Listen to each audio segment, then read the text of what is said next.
Good evening. I'm Gavin Cleespies, the Director of Programs, Exhibitions, and Community Partnerships for the Massachusetts Historical Society, and I'm happy to welcome you. I'm a white man with very short hair and a gray beard, in a white shirt and a gray sports coat. For anyone who's joining the Massachusetts Historical Society for the first time, we are an independent nonprofit organization. We maintain a research library with an amazing collection of material. We hold close to 14 million manuscript pages, including the papers of 3 US presidents, John Adams, John Quincy Adams, and the personal papers of Thomas Jefferson. For the past 232 years, we have made our collections available to researchers, members of the public, and just interested adults. We also hold a wide variety of programs and have some great things planned this winter. This evening's program is the third of a 4-program series exploring disability history. We also hosted a series on disability history in the fall of 2021, and many of those programs were recorded. So if you're interested in any of the earlier programs we had, they should be available through our YouTube channel. And we'd like to thank our co-sponsoring organizations for this series. They include the Autism Self-Advocacy Network, Disability Policy Consortium, Emerging America, Mass Families, Massachusetts Advocates Standing Strong, the Lurie Institute for Disability Policy, UMass Amherst Libraries, Special Collections, and University Archives. I would also like to thank our ASL interpreters and live captioners who are joining us this evening. We're only able to host programs like these thanks to the support of our members and donors. We hope that you'll return for future events, and we hope you'll support our work by becoming a member or a donor. Tonight, we are joined by 3 panelists and a moderator who will discuss disability justice, a movement that grew out of the disability rights movement, but wanted disability to be seen as more than a single issue. The disability justice movement has worked to focus on ways that systems are interconnected and include disability issues that intersect with historically excluded groups, such as women, people of color, immigrants, and people who identify as LGBTQ+. Our panelists this evening include Britney Wilson, who is an associate professor of law at New York Law School and the director of the Civil Rights and Disability Justice Clinic. Prior to the New York Law School, Professor Wilson was a staff attorney for the National Center for Law and Economic Justice. And prior to that, she was a Marvin M.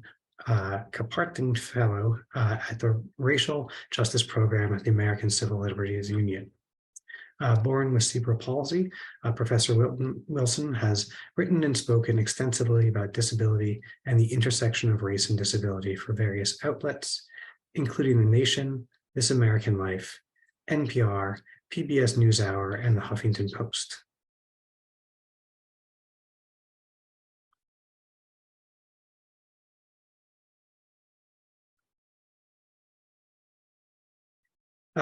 Jorge Matos Valldejuli is an assistant professor and reference librarian at Hostos Community College at the City University of New York.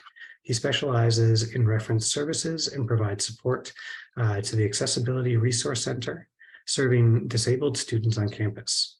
A former recipient of disability services within the CUNY system, his personal history and current library work have influenced his interest in the intersections between race, class, and gender within disability studies. His research is aimed at understanding the silences and neglect of the disabled within the fields of Africana studies and Latin American studies, as well as disability studies.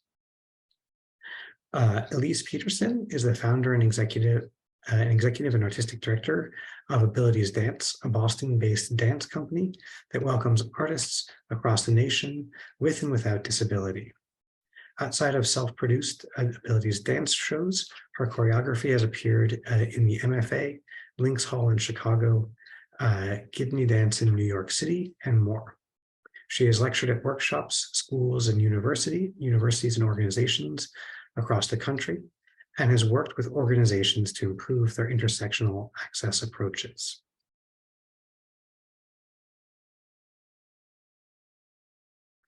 Our moderator today is Jess Cowling. She's a multiply disabled scholar and a visiting assistant professor in the Department of English at the College of Worcester.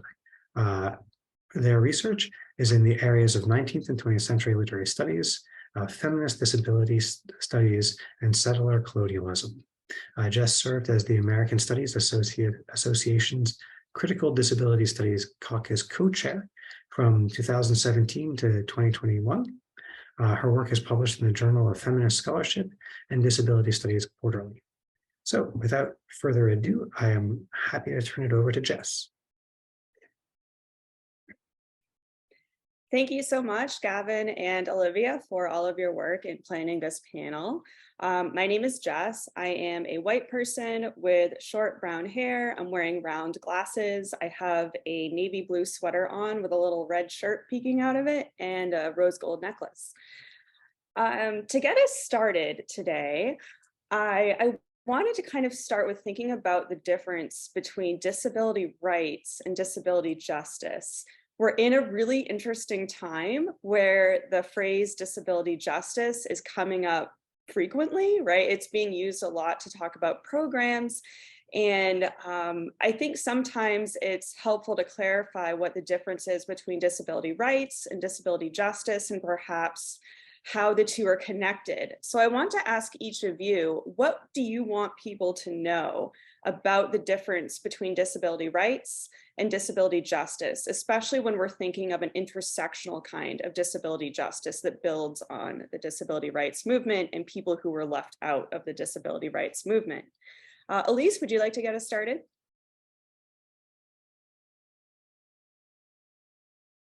Yeah, so for me and my work, there's definitely a difference of where disability justice historically has been pretty white-led and not really thinking intersectionally, and can also extrapolate that to a variety of other identities that are kind of that intersecting component in the disability community where a lot of us have felt left out.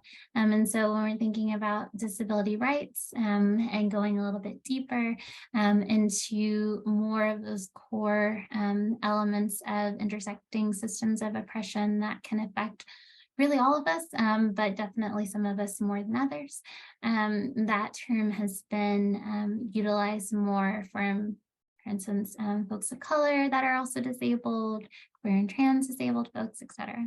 And that's also how I identify my work, and also further emphasizing that by saying we're promoting intersectional disability rights, since our work is meant to really think about how we can liberate everyone, but from a disabled lens.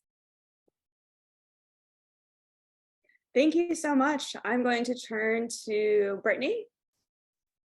Sure. I'll start with my visual description. I'm a Black woman with my hair in twists. I wear glasses and I have on a white shirt with a beige button-down sweater over it.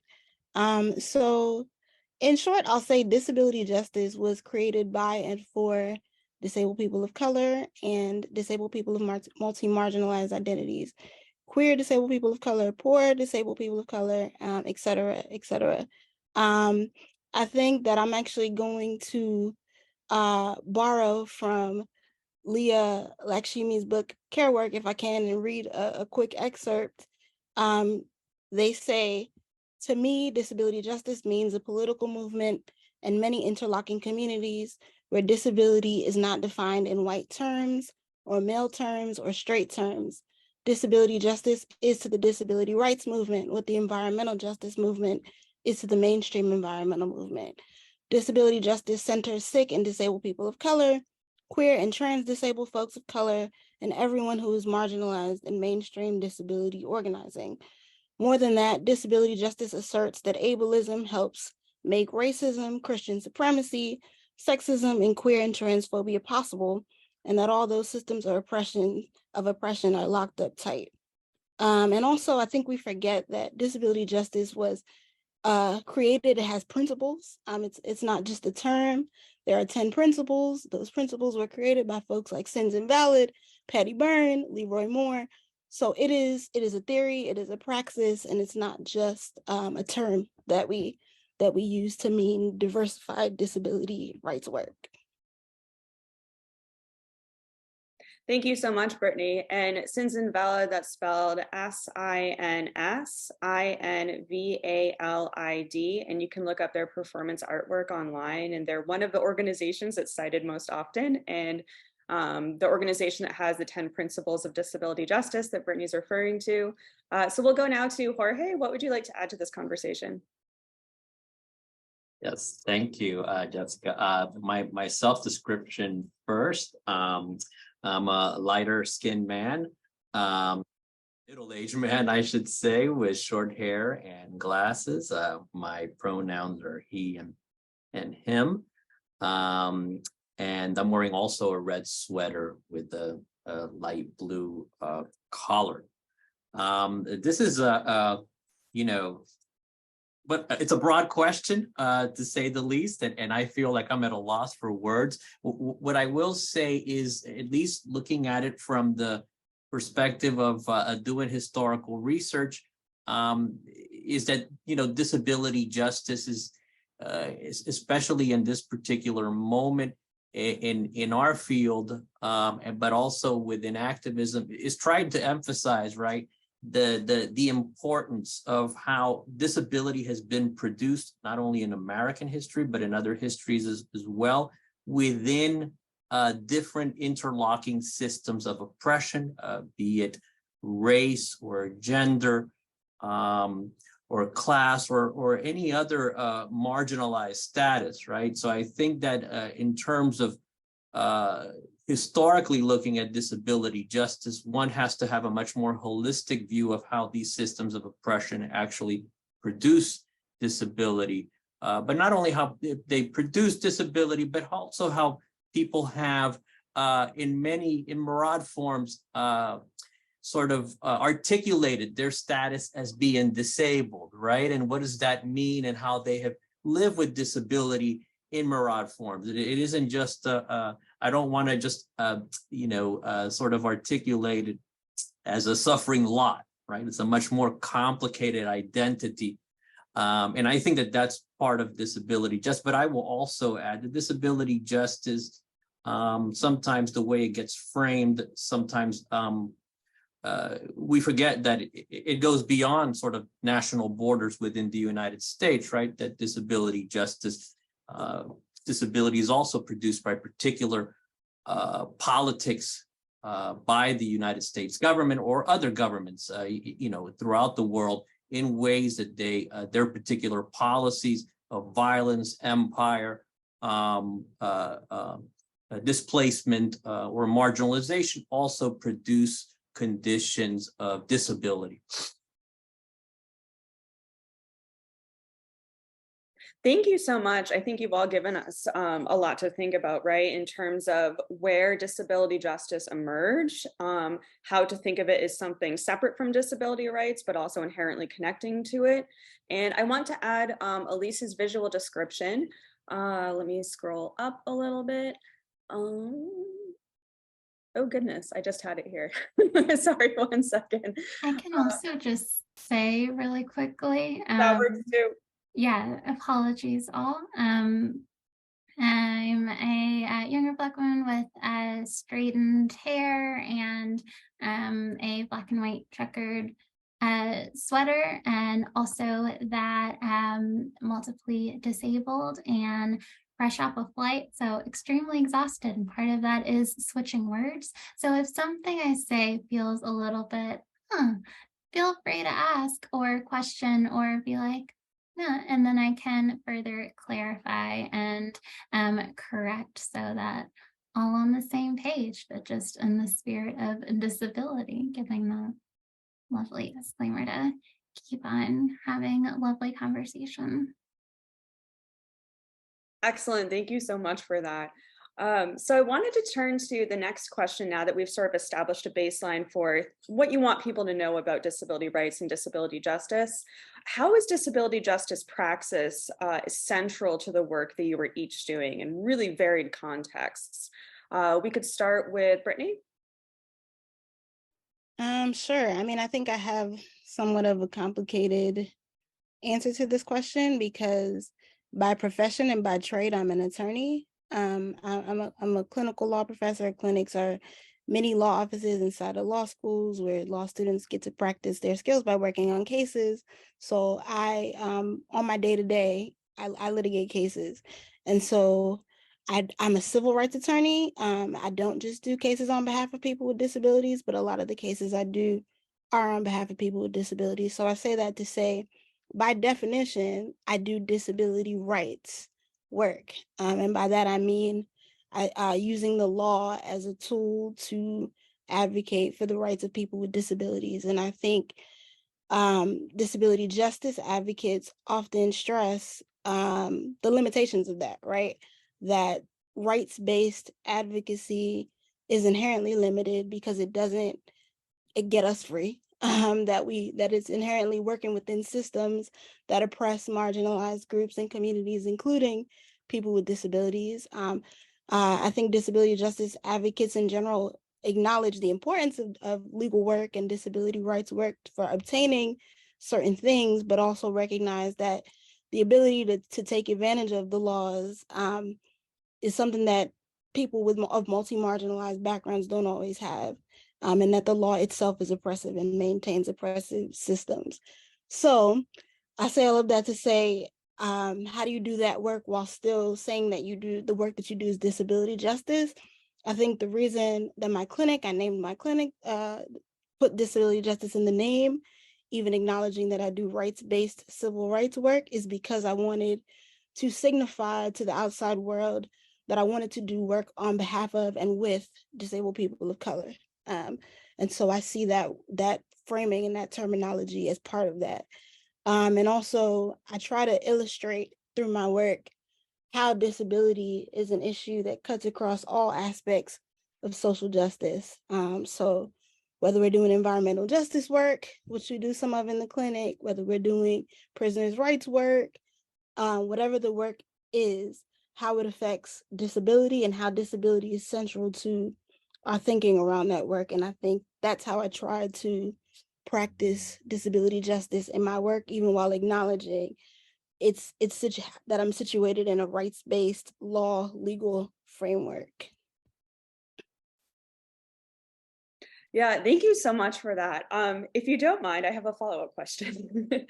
Perhaps for folks who are thinking, maybe here learning about disability justice for the first time, I'm wondering if you could talk about how, like you mentioned environmental justice, you mentioned other kinds of civil rights work that you're doing. How is that connected under a disability justice framework? Sure. I mean, I think all of these issues disproportionately affect disabled people of color. I think environmental justice issues affect disabled people disproportionately. We often talk about how environmental justice disproportionately affects people of color, low-income people, people with disabilities make up both of those groups, and as quiet as it's kept, are also disproportionately affected by environmental injustice. And we also know that environmental injustice affirmatively disables people and affirmatively disables people of color disproportionately as well. So it's sort of a dual-edged sword, if you will, in that regard. So hopefully that answers your question, your follow-up question somewhat, or should I? I think that's great. Yeah, I think that's great, right? Seeing the connections between how environmental justice issues, right? Like there's disabled people are always disproportionately, disabled people of color are always affected by these issues. That's great. So the next question, or actually we just started with you. So we will go to Jorge now. So the question is, how is disability justice central to the kind of work that you're doing? Yes, thank you, Jess. So, just talking about it within the, scope of my work, I inspired by, by a real sort of turn within disability history and disability studies to sort of really look at the lives of disabled people of color and to rewrite the narratives about those communities. I have been for the last several years sort of, let's say, revising the traditional narrative around one of the most iconic moments in disability history, and that is the story around the Willowbrook State School, very infamous mental institution for the developmentally disabled in New York City that was opened from 1947 and finally closed in 1987. In addition to that, my work has also focused on a particular parents group in the campaign to close Willowbrook in the 1970s. There were a number of different parents groups, mostly white parents, or at least that were dominated by white leadership during this period. But there was one parents group that's less well known that goes by the name of the Gouverneur Parents Association. That was a mainly Black and Puerto Rican Latino parents group that was also pivotal in the campaign to close Willowbrook. And most of my research has been to sort of unearth, right, this sort of very invisible history, which then really sort of changes the narrative around Willowbrook and the kind of popular narratives that have been written or sort of promoted, because there's a whole popular culture about Willowbrook online, right? Videos, etc. That's kind of the work that I've been engaged in. In addition to other scholars that have also, even before myself, begun some of that work. But my work sort of focused on the history of this particular parents group, within the campaign to close Willowbrook. Thank you so much for that. And I have a follow-up question, if that's all right with you. So I'm hearing a lot that we're focusing on work that is assumed to be a disability. There's an assumption often, right, that disability history is a history of disabled white people, which we know is not accurate. And so I'm curious how the ways that your work centers the experiences of people of color and how that's central to the kind of history that you're doing. Yes, definitely. So on one level, once again, my most recent work, I recently published an article about this history of this particular parents group, the Gouverneur Parents Association. What's less known about the Willowbrook State School is that they had, as the school developed under such horrible conditions of overpopulation, going on to become the largest state school for the developmentally disabled in the United States by the mid-1960s. What's less known is that Willowbrook had an additional facility that was located in the Lower East Side of Manhattan, once a hospital that was closed by the name of Gouverneur Hospital. And in this facility, Willowbrook basically decided to sort of ship its sort of worst residents, most severely disabled residents, who of course happen to be mainly Black and Puerto Rican and Latino background, to this particular facility. And this is where this parents group, the Gouverneur Parents Association, takes shape. So that's one of the ways I've tried to center the story of race and class within the sort of larger Willowbrook narrative. In addition to that, I have also some of my work has also focused and emphasized sort of the particular historical conditions that were taking place in the city that allowed a disproportionate share of young adults and children of color to end up in an institution like Willowbrook and other institutions in New York State at the time. Thank you so much for that. And I think we will go to Ellice. So again, the question is, how is disability justice central to the kind of work that you're doing with your communities in the work sphere that you have?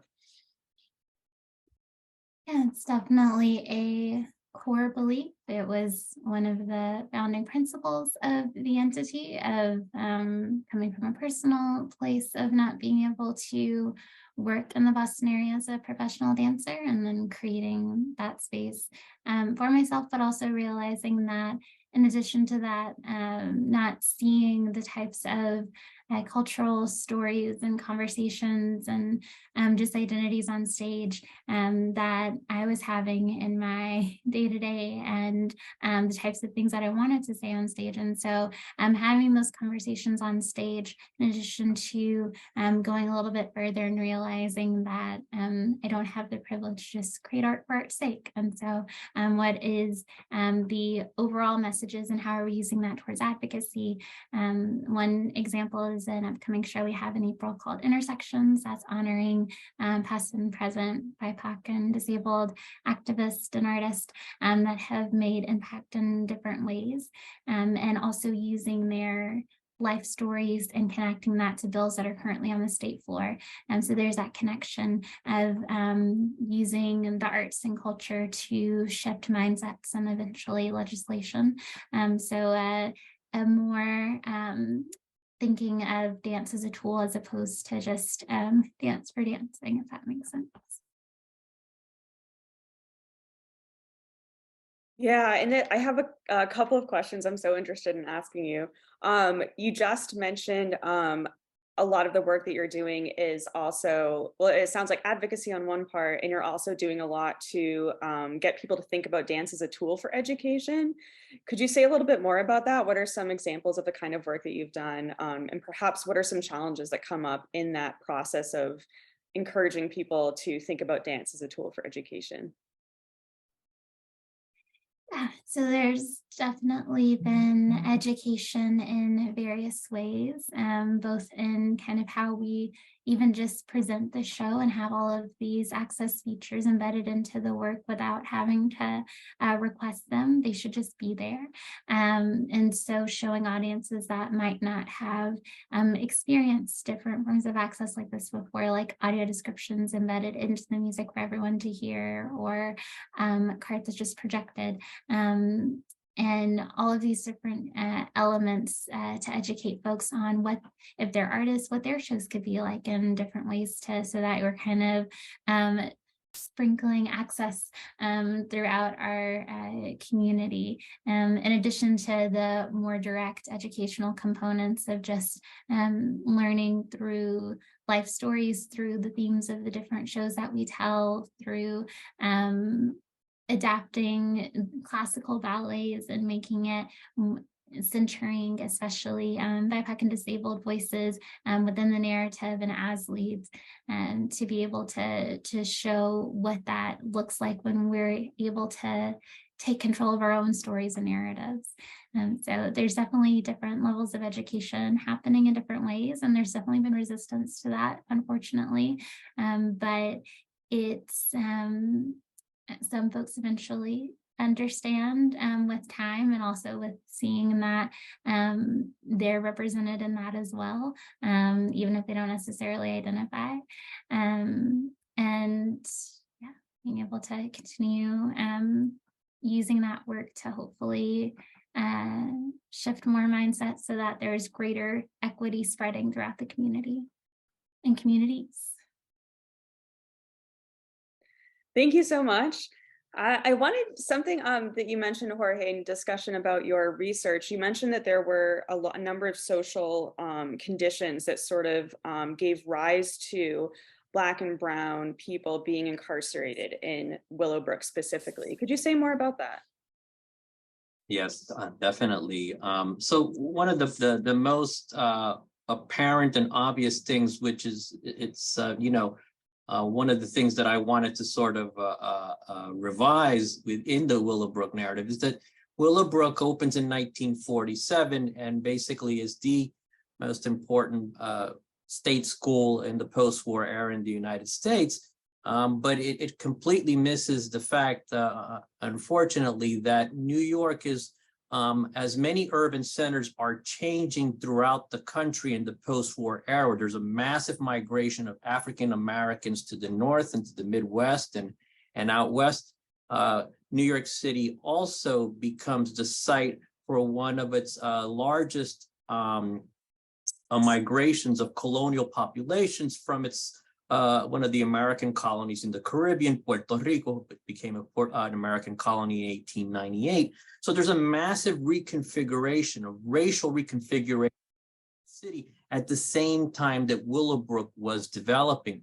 And at a time when there's massive social changes, deindustrialization, a deteriorating housing stock, along with a massive white flight to the suburbs, right? And a massive transfer of wealth to those suburbs that's occurring not only in New York City and the metropolitan area, but throughout the country, right? So this has disastrous, sort of repercussions for both African-American and Puerto Rican and Latino communities in New York City, which leads to sort of the different forms of, let's say, incarceration, right? Whether it be through the criminal justice system or even through the public education system, where youth of color are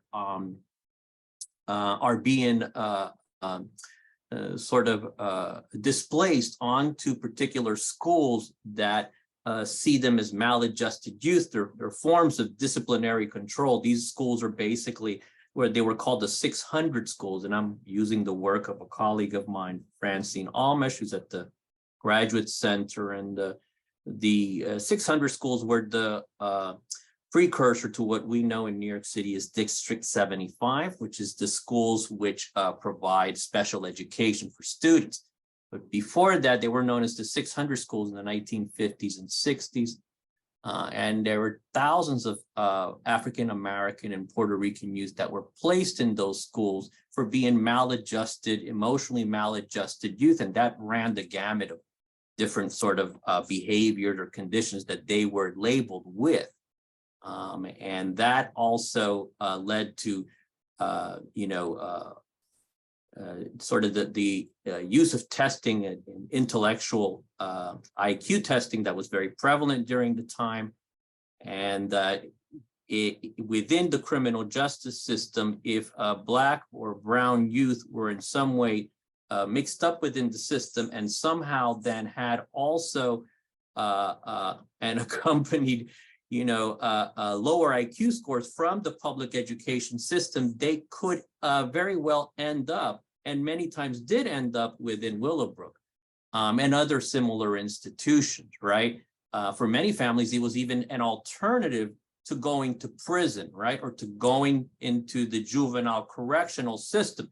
They thought it was actually better, and many Puerto Rican and African had to make this choice, and the state would actually present it as such. They thought that maybe sending to Willowbrook was actually better because it was a school. It was not supposed to be a prison. Little did they understand that the conditions were so horrible that the death rates were much higher than state prisons at the time. Because of the kind of unsanitary and overcrowded conditions, which produced violence and rampant disease, there were hundreds and hundreds of deaths a year in a place like Willowbrook. It really was a horrible situation. But I'll just end with this, that even within that system, right, it was so haphazard that at times you had a sort of different types of people that they didn't even meet the criteria that the state had officially designed for itself for them to be there. So many times judges would actually write in the sort of papers that would commit these young people, they would fabricate or make up IQ scores just to get them into the institution. Or there were different types of IQ scores that they would have for one student, and they would decide, well, let's go with the lower one because that at least gets the job done and gets this young person placed within the system. So it was a very haphazard system, as many of these sort of large bureaucratic warehousing systems are up until the present. Thank you so much for that. We're getting a real education on the Willowbrook history here, which I think is so essential, especially to the popular narratives that are usually surrounding it. I'm kind of thinking along these lines of incarceration and this association of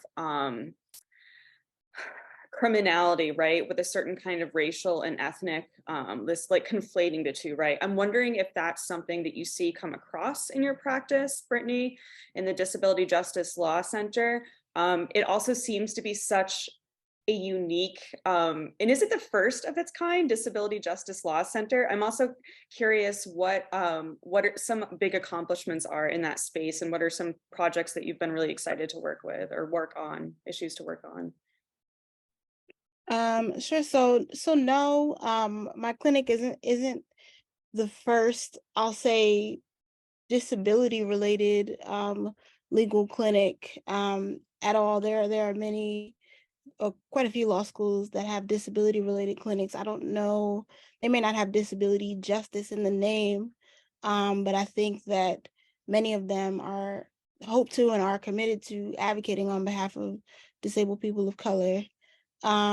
In terms of the question around incarceration and the carceral treatment of Black and brown bodies, yes, of course, all the time. I think it would be impossible to do any sort of social justice work and not deal with those issues.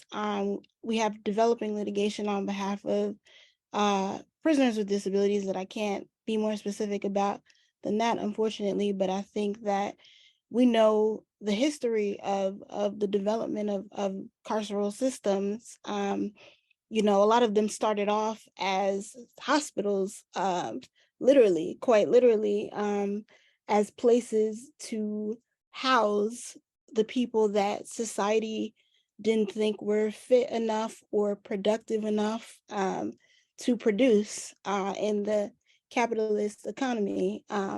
And so they literally labeled them disabled or sick or other and warehoused them in facilities or institutions or hospitals. And those institutions became ultimately prisons, especially after the Civil War, when Black people were freed and they actually needed new mechanisms to control them because they could no longer do that under the institution of slavery. We see that through the writings of people like Liat Ben Moshe and many other people who've written about mass incarceration and disability. So it's impossible to see those connections or to miss those connections, and they continue to the present day when you talk about who is disproportionately incarcerated, the behaviors that lead to incarceration, like Jorge talked about, even institutions like Willowbrook, how you start to see the beginnings of the school to prison pipeline from quote unquote special education institutions as a pipeline to prison. You see that same sort of trajectory from hospitals to institutions to people who don't fit society's labels of behavior and performance, later being jailed. And we know that the prisons are full of people who are disabled in many different ways. And the school to prison pipeline exists, and that prisons affirmatively disable people as well.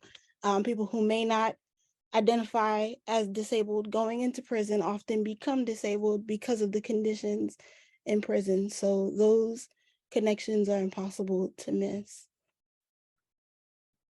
Absolutely. Thank you so much for that. And I think those connections are really clear. We have a few minutes left. I wanted to know if any of the panelists wanted to ask each other questions as we wrap up our conversation. Yeah, I feel like I have so many questions for everybody. Can I like maybe put out a question for each of the panelists and maybe so Jorge, I just want to know, like, is there some place I can read all this? Like, do you have articles? Is there a book? Like, yeah, no, I have some literature. Definitely, I just published recently an article, so I can definitely send it your way and to the rest of us here. I'd also like to say that I did a little of my homework today, reading up on all of you, and I have so many questions for the rest of you, including Professor Cowing, amazing articles I've been reading today. So yeah, I wish we could stay here longer, but yes, I can provide you with some of that work, definitely. that would be great. And Ellice, I was just wondering, like, especially in using dance as a tool for advocacy, sort of like more the particulars on how you do that. Like, do you distribute literature as part of your performances? Is it part of like the backdrop, the artistic set? Like, how do you, yeah. No, it's a very good question. I would say depends performance to performance. One couple of examples, our last ballet, the themes of all of these different issues, from like neurodivergence outside of autistic white boys, and ableism and racial equity work, and different topics of that were just embedded in the performance and in the show. So you're kind of seeing all of this come alive on stage with movement and music and costuming, and all of this. In our like intersection show, that is very particular on folks kind of life stories and careers, then there's definitely information on honorees, but also on the different bills that are currently on the state floor that we're referring to and integrating into the audio descriptions that are a narrative that tell that story, and partner with Disability Policy Consortium to provide further information about those bills, so that folks can also, especially Massachusetts-based folks, can learn more and reach out to their legislators to advocate for those bills as well. So it's definitely, the format can depend show to show, but the intent is always the same, of providing those that information and those resources to further educate.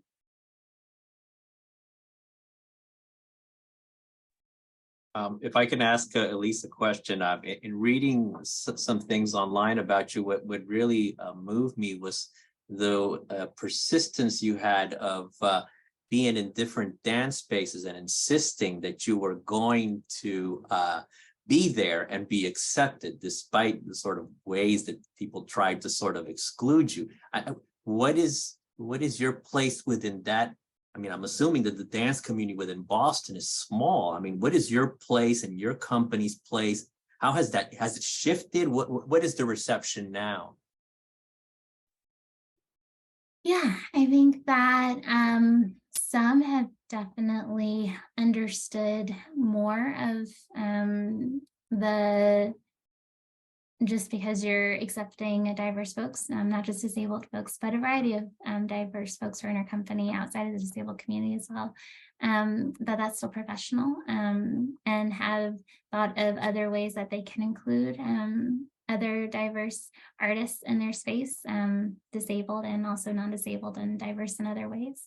There are some that still kind of dig their heels on what their ideas of what professionalism in dance means, what counts as a ballet, what are the stories that you can tell on stage. And for those, we don't really interact like that. There is a disabled dance space where I would say we're a little bit more ingrained as opposed to the non-disabled dance space. So in the disabled dance space, there's definitely a lot more community and understanding, and the work that we're trying to do and the overall mission of that. But questions for either of you, especially since you mentioned Jorge writing, have you all thought of communicating the work that you do in either an artistic format or just a different format than how you're doing it, and what would that be? Yeah, for me, I'm a writer. I'm an artist first. I have a background in spoken word and performance poetry. I've published creative nonfiction essays, short stories. So I think I'm always sort of, that's the lens that I come from. And I think I have learned to use those narrative skills in an advocacy-based way, but I'm always sort of thinking first as a storyteller. Also, I sang. People don't know that about me, so I like artistry is part of who I am. And I think I've just, as I've grown up, tried to find ways to channel that so that I can eat, and in ways that mainstream society would accept the message that I had for them. So yeah, definitely. That's an interesting question, Ellice. I haven't considered it only because I don't always see myself as artistically inclined, although very much a lover of different artistic forms. I've always felt that, yeah, I mean, it's one of the things I still grapple with in my life, because I think I do love literature and dance and all. In terms of my own production, that's always a different issue. But I will say that I did, at least my first article was more written in an essay format, so it was much more accessible, whereas my second publication is, it's more academic, as it was also part of the requirements of my profession and, getting ahead in the profession and that kind of thing. So something to think about. Thank you. I love this conversation. There's something about being immersed in disability justice and disability communities where there is that flexibility to be interdisciplinary, right? To be a storyteller and to also do important advocacy and work in your professional life in other ways, right? There are just so many ways to explore that. And it can all be connected in some way or not. I think honestly, disabled people, we're the most innovative, creative people there are. We have to be in order to survive. So I think asking us to exist in only one medium is kind of antithetical to who we are as a community. Yeah, Jess, I was also thinking that, I mean, at least for myself, I've been invited to different sort of virtual events like this one. And I thought that maybe that's also a way of sort of, getting the message out. And I've been very fortunate, at least here locally in New York, to become part of the sort of Willowbrook community, including some of the people that were activists and former residents. So that has also helped to sort of,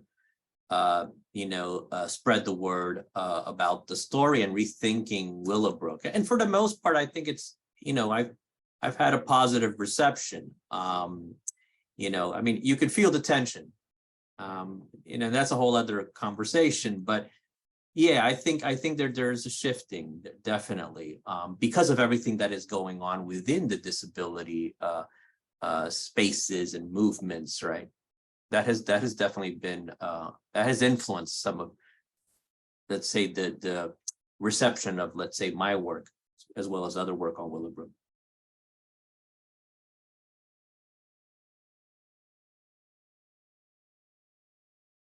Thank you all so much for sharing your experiences and telling us more about how disability justice informs your work. I believe we are turning to a Q&A.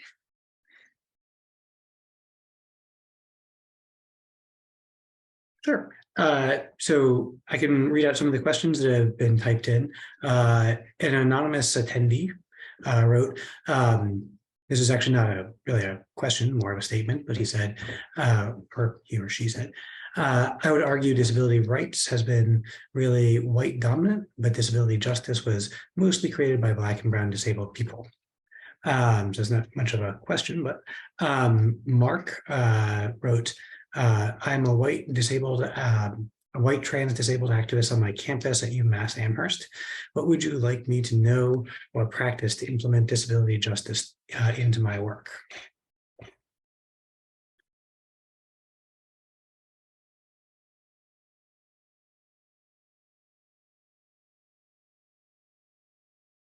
I mean, I'll jump in and say, I don't know that any of us can really give you instructions on how to implement disability justice into your work. I think that that's definitely a personal decision, but I think just recognizing that it's an intersectional framework, that it's something that spans multiple identities, that many issues affect it, and bringing that sort of understanding to the work that you do and your interactions with people, I would say that's how you can do it. But other than that, I don't know that I can give you personal advice.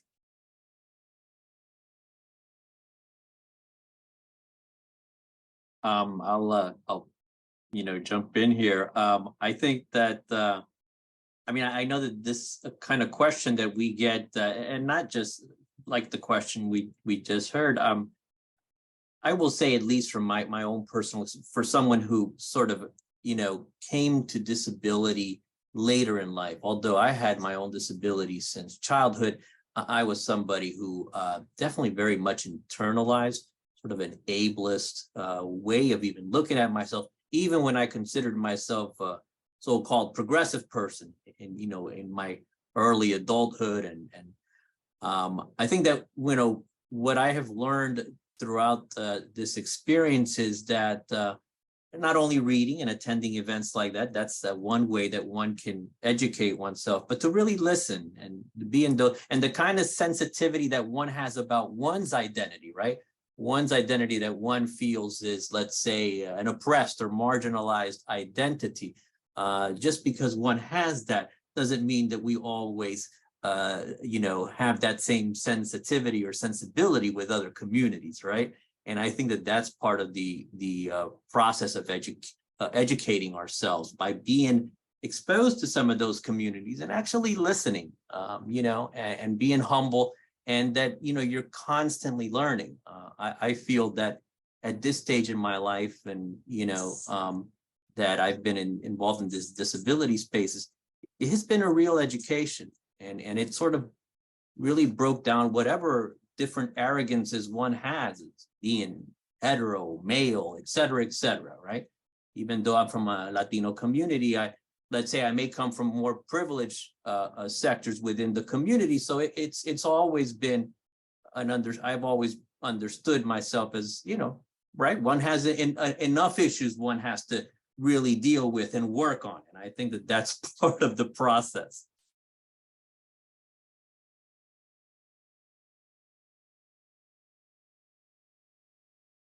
Yeah, just continuing to educate, but also on top of educating and reading and following different social medias, and just kind of immersing yourself in as many different perspectives as possible. Also going out or virtually going to different events, like DPC is having a rally to support PCAs that's in person and virtual, things like that are supportive, being an ally if you don't identify, or just learning more if you're new to disability, or like new to coming to terms with disability.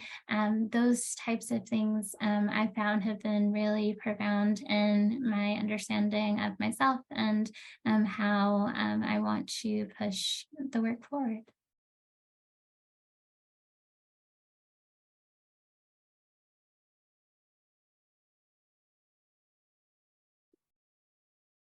There was another question from an audience member. I may be mispronouncing this person's name, but Wilfredo said, how do we differentiate disability arts from disability culture? What role do they play in our framing, engagement, and understanding of disability justice?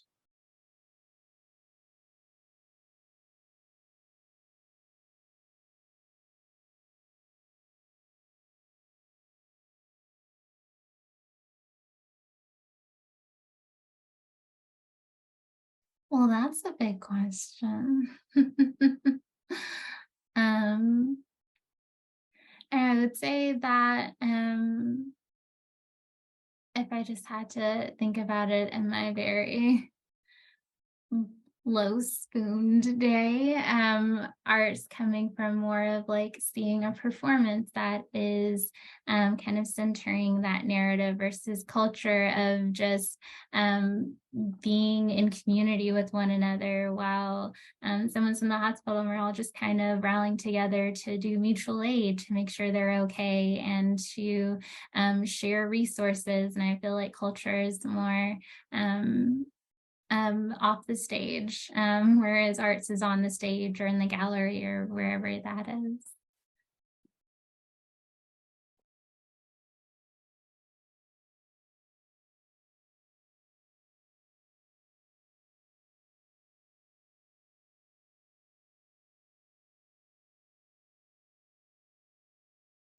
Did any of the other panelists want to jump in here, or should we just move on to another question?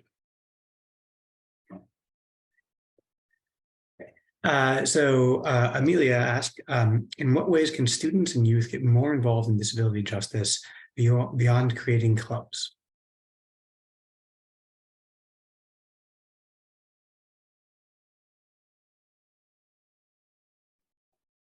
I think my initial response to this is I really wish that things like ableism as a concept and disability history and things like that were taught in schools. And I'm saying this as I'm thinking about like all the current resistance to even talking about race in schools and all these things. And I'm just like, oh my God, if we add another aspect of identity, people's heads are going to explode. But I think that I'm thinking about my own experience as a disabled student, just like how helpful it would have been to have known that it was okay to be who I was and that I didn't have to try to like fit in or be quote unquote normal. And I think just like students making themselves aware of everybody's differences and doing what they can to embrace those students, I think is an everyday way to engage in disability justice. And, you know, before you sort of become maybe exposed to the concepts and all those broader things, I'm just paying attention to the people around you and doing what you can to welcome them and to push for things like accommodations if you see that they're necessary, and just the simple steps of helping to take away some of the erasure that a lot of people, especially young people with disabilities, feel and face.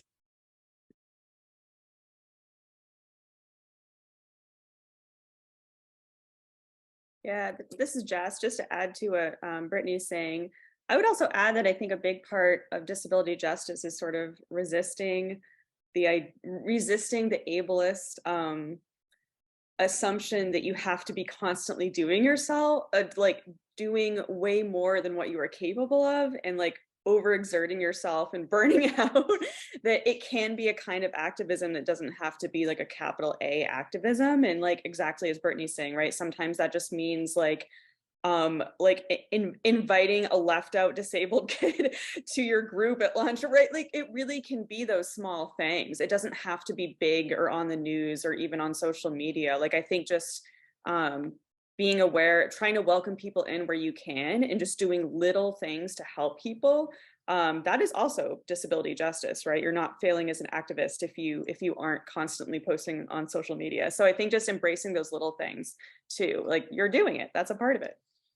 And also doing those things and not filming them and like not doing like the promposal pity type thing, because like no, just no. You know, I was thinking as both of you were talking that, you know, nowadays in this sort of digital age that, you know, there's so much out there in terms of disability events and speakers, right? Or other media, you know, online and in YouTube, and sort of to replace the old reading group, you know, the old sort of like, you know, political PE reading groups that, you know, people had back in the 60s and 70s and even before that, right? That, you know, that one can have a small group, affinity group, where you can discuss these sorts of issues, right? By watching, you know, and consuming some of this media on YouTube, right? Another thing, and I want to just piggyback on what Jess was saying, that, you know, these, you know, one thing I wish I had when I was young, you know, is to sort of break that silence and invisibility that we have about ourselves, is to create groups of people who are experiencing disability and to actually talk about it, right? And to actually support each other, right? That's something that many of us did not have in older generations, right? It was such a taboo that we had to go around, you know, repressing some of these issues. And I'll speak for those that have invisible disability. People with more visible disabilities is a much more complicated and complex issue, right? I want to be clear about that. But definitely, these sort of communities, you know, we talk a lot about interdependency within the disability movement and disability, right? So I think, putting that into practice in small groups and sort of, really supporting each other in terms of emotionally health, I think that's also, I think, very activist oriented in a sense, right?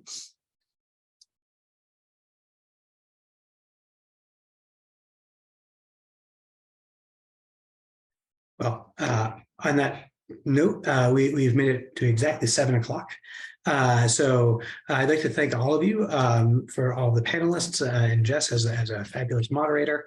I'd also like to thank our ASL interpreters and our live captioner. And I'd like to thank all the people who joined us. And I hope that people will come back for our final program in the series and also just our other general programs, some of which are very exciting.